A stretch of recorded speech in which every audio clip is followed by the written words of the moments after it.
अमरावती शहरातील नागरिकांकरिता एक महत्त्वाची सुविधा सुरू करण्यात आली आहे. नागरिकांच्या तक्रारी थेट ऐकून त्यांचे निराकरण करण्याकरिता अमरावती शहर पोलीस आयुक्तालयातर्फे विशेष उपक्रम राबविण्यात येत आहे. 28 फेब्रुवारी रोजी दुपारी 3 ते 5 या वेळेत पोलीस आयुक्त कार्यालयात नागरिकांच्या तक्रारी ऐकून त्यांचे निराकरण केले जाणार आहे. पोलीस आयुक्त राकेश ओला यांच्या मार्गदर्शनाखाली हा उपक्रम राबविला जात आहे.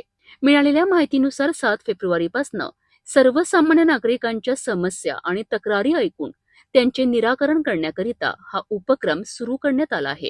या उपक्रमांतर्गत नागरिकांना त्यांच्या समस्या थेट पोलीस आयुक्तांपुढे मांडण्याची संधी मिळणार आहे. यामुळे नागरिक आणि पोलीस प्रशासन यांच्यातील संवाद अधिक मजबूत होणार असल्याचे सांगितले जात आहे. ज्या नागरिकांना त्यांच्या तक्रारींचे निराकरण करून घ्यायचे आहे त्यांनी पोलीस आयुक्त कार्यालय येथे ठरलेल्या वेळेत उपस्थित राहावे असे आवाहन करण्यात आले आहे. हा उपक्रम नागरिकांकरिता अत्यंत महत्त्वाचा मानला जात असून पोलीस प्रशासन नागरिकांपर्यंत अधिक जवळून पोहोचण्याचा प्रयत्न करत असल्याचे दिसून येत आहे.